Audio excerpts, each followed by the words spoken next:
नमस्कार, बहुत स्वागत है आपका। मैं हूं आपके साथ सुमित शर्मा। बुलेटिन में हम सबसे पहले बात करेंगे पूर्व मंत्री इमरती देवी की।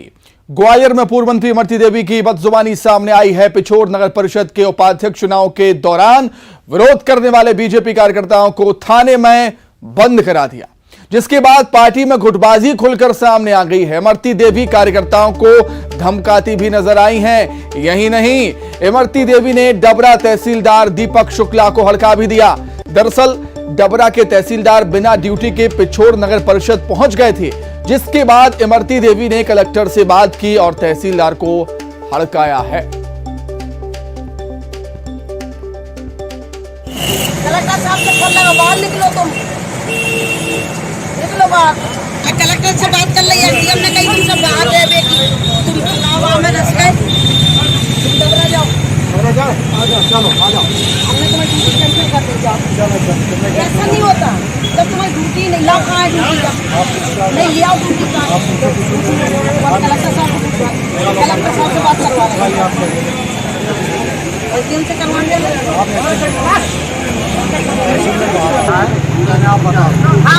ऑर्डर है ही नहीं। कलेक्टर साहब से पूछ ले, कोई ऑर्डर नहीं। आप बताओ, काय को ऑर्डर है इनको बताओ। पूछ लो, तुम पूछ लो। हमें पता नहीं था तहसीलदार किसने भेजा है और कैसे आए हैं, ये हमें पता नहीं था। जब हमें पता चला है तो हमने तहसीलदार को बाहर निकाल दिया। नहीं, तहसीलदार की जब ड्यूटी नहीं थी तो क्यों आए, तो संख्या तो होगी ही। तो बगैर ड्यूटी के आए तो संख्या तो हमें उनपे वो तो था ही, कुछ न कुछ कारण है, इसलिए जी अंदर रहे। ड्यूटी नहीं लगती तो कैसे आ जाता है आदमी। अच्छा, अधिकारियों से जब हमने कलेक्टर साहब से बात करी, एसडीएम साहब से बात करी, तो उन्होंने कही नहीं, उनकी दीपक शुक्ला की कोई ड्यूटी नहीं है, ये पहुंचे कैसे। इमरती देवी के बयान पर कांग्रेस ने निशाना साधा है। कांग्रेस ने कहा है कि सार्वजनिक रूप से ऐसा व्यवहार किसी के साथ नहीं होना चाहिए। यही उनकी पार्टी का असली चेहरा है। सिंधिया समर्थक पूर्व मंत्री इमरती देवी द्वारा सार्वजनिक तौर पर भाजपा नेता के साथ अभद्रता की गई, उनके साथ इस तरह का बर्ताव किया गया जो सार्वजनिक जीवन में किसी के साथ नहीं हो सकता है। भारतीय जनता पार्टी के नेता अपनी ही सरकार में अपमानित हो रहे हैं, अपमान के घूंट पी रहे हैं और सिंधिया समर्थक भाजपा नेताओं की जगह सत्ता का लाभ उठा रहे हैं। प्रशासनिक अधिकारी कर्मचारी भाजपा नेताओं की सुन नहीं रहे। सिंधिया समर्थक पूर्व मंत्री अधिकारी कर्मचारियों के ऊपर भी दबाव बना रही हैं।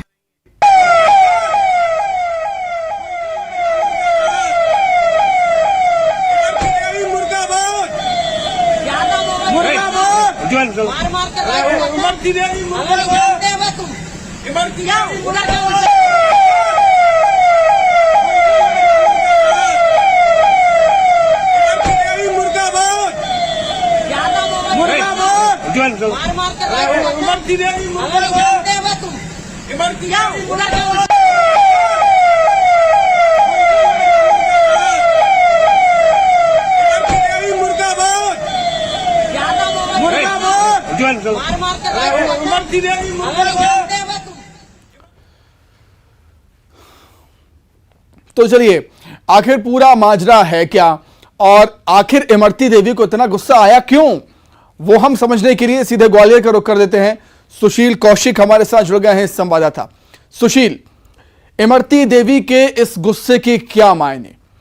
क्या ग्वालियर में महापौर का पद गंवाने के बाद नेताओं पर, बीजेपी के नेताओं पर नगर परिषद के चुनाव में इतना दबाव था कि दबाव में अपनी ही पार्टी के नेताओं पर ऐसा बयान दे दिया या ऐसा कर दिया इमरती देवी ने? बिल्कुल, देखिए, ये पूरा वाकया डबरा तहसील के अंतर्गत पिछोर जो नगर परिषद है वहाँ के अध्यक्ष और उपाध्यक्ष चुनाव के दौरान आज हुआ है। और इसमें जो मुख्य लड़ाई अगर देखें तो वो सिंधिया समर्थक इमरती देवी और मूल भाजपाइयों के बीच जो है द्वंद्व कहीं ना कहीं चले आ रहा है पिछले दिनों से।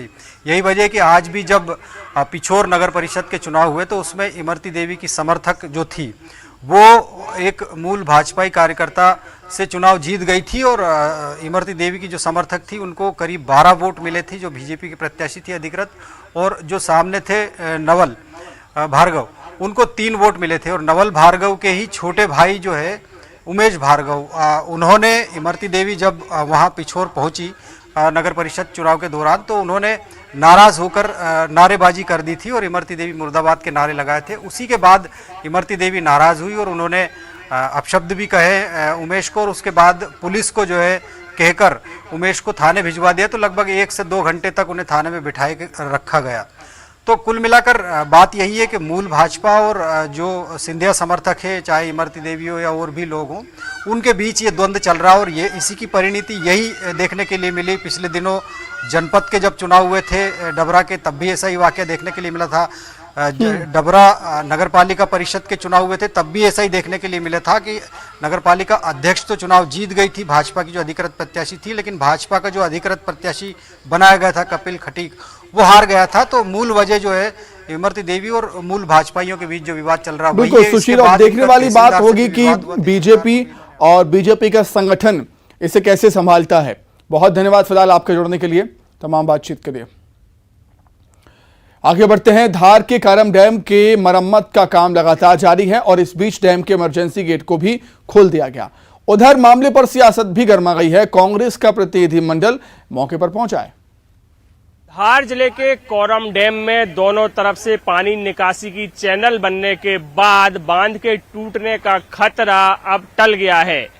राज्य सरकार के 2 मंत्री तुलसीराम सिलावट और राजवर्धन सिंह दत्तीगांव पूरे ऑपरेशन पर नजर रखे हुए हैं और वो पल पल की रिपोर्ट सीएम शिवराज सिंह चौहान को दे रहे हैं।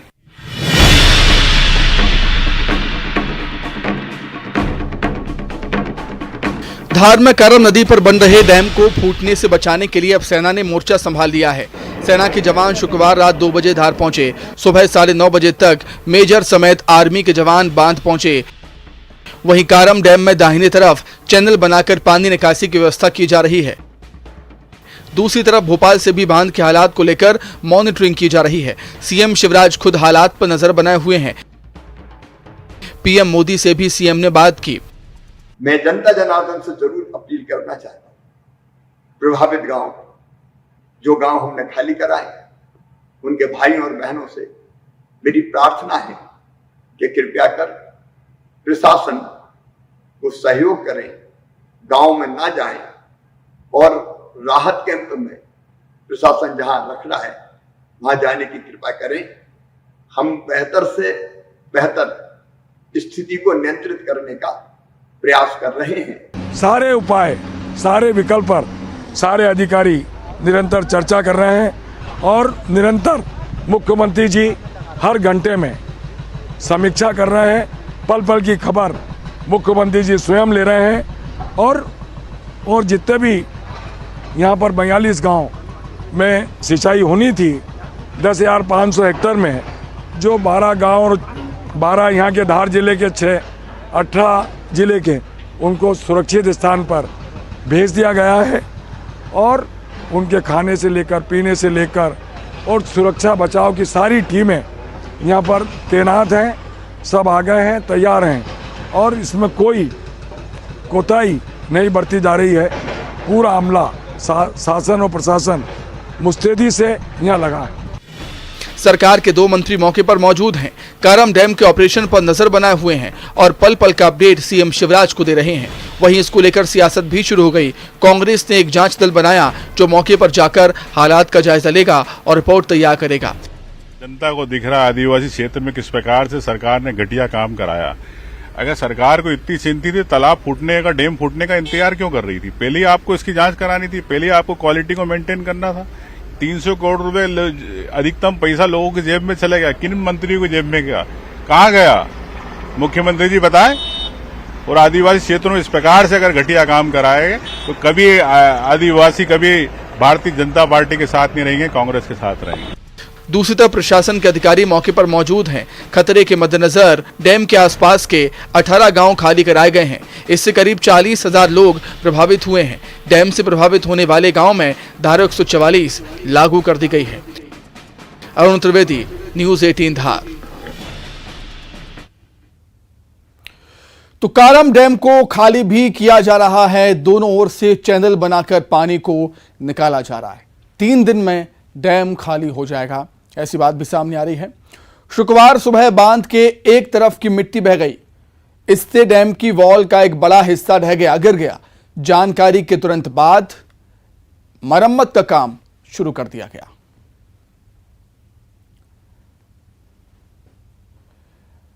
तो तस्वीरों के माध्यम से समझिए कि पूरा घटनाक्रम है क्या। डैम में लीकेज के चलते खतरा बढ़ गया डैम के टूटने का, और उसके बाद लगातार मरम्मत का काम जारी है। डैम को खाली करने का काम लगातार जारी है। अब ये देखिए तस्वीरें, ड्रोन कैमरे से ली हुई तस्वीरें हैं ये, और आप इन तस्वीरों में देख सकते हैं कि किस तरीके से जेसीबी मशीनों के जरिए चैनल बनाए जा रहे हैं और चैनल के माध्यम से पानी निकालने का काम हो रहा है। डैम में पानी भरा हुआ है और पानी को निकालने का काम लगातार जारी है।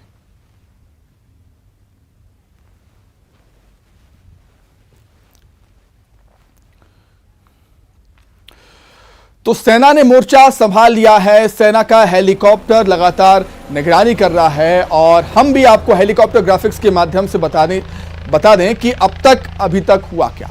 शुक्रवार की सुबह बांध में दरार आई, बांध की एक तरफ की मिट्टी बह गई। शुक्रवार देर रात सेना ने मोर्चा संभाल लिया। इमरजेंसी गेट को खोल दिया गया है, जो खुल नहीं रहा था वो गेट भी खुल गया है, और हेलीकॉप्टर से पानी के बहाव पर नजरें बनाए हुए हैं। और हेलीकॉप्टर ग्राफिक्स के माध्यम से आप ग्राफिक्स में भी देख सकते हैं कि अभी तक क्या कुछ घटित हुआ है। प्रभावित गांव को खाली कराया जा रहा है।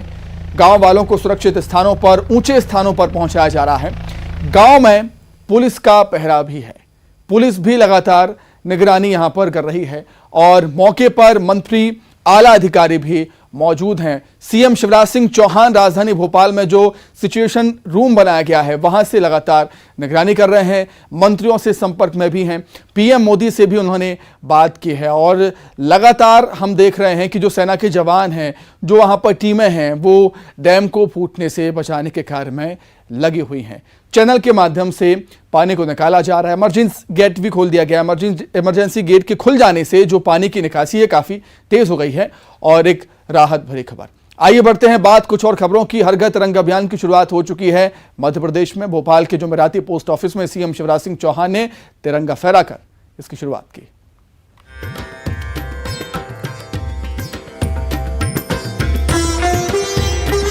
आजादी के अमृत महोत्सव को खास बनाने के लिए हर घर तिरंगा अभियान चलाया जा रहा है। इस अभियान की भोपाल में सीएम शिवराज ने शुरुआत की। सीएम ने जुमेराती पोस्ट ऑफिस में तिरंगा फहराया। सीएम ने इस दौरान लोगों से अपने घर में तिरंगा लगाने की अपील भी की। लंबा आंदोलन चला, और सबसे महत्वपूर्ण घटना उस आंदोलन की इस जुमेराती पोस्ट ऑफिस पर तिरंगा झंडा फहराना, राष्ट्रीय ध्वज फहराना था। क्योंकि भोपाल रियासत में तिरंगा झंडा नहीं फहराया जा सकता था, लेकिन जिद ठान ली आजादी के दीवानों ने, विलीनीकरण आंदोलन के नायकों ने, और ये जुमेराती पोस्ट ऑफिस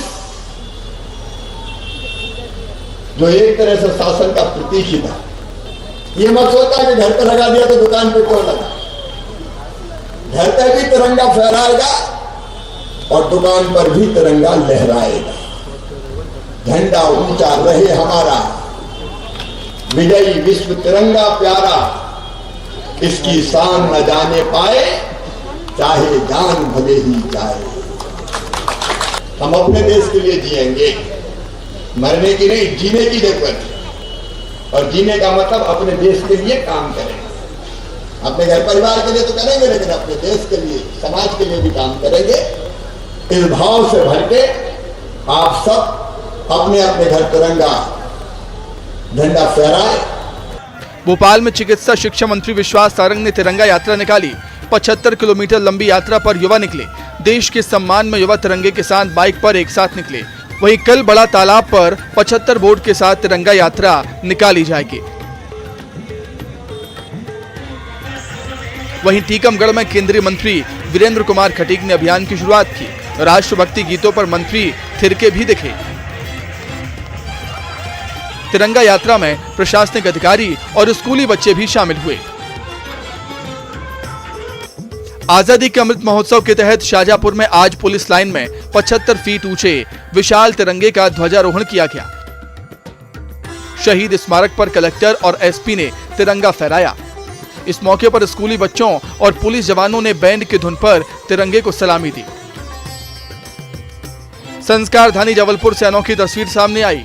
सैकड़ों की संख्या में मुस्लिम भाइयों की टोली तिरंगा थामे शहर की सड़कों पर निकली।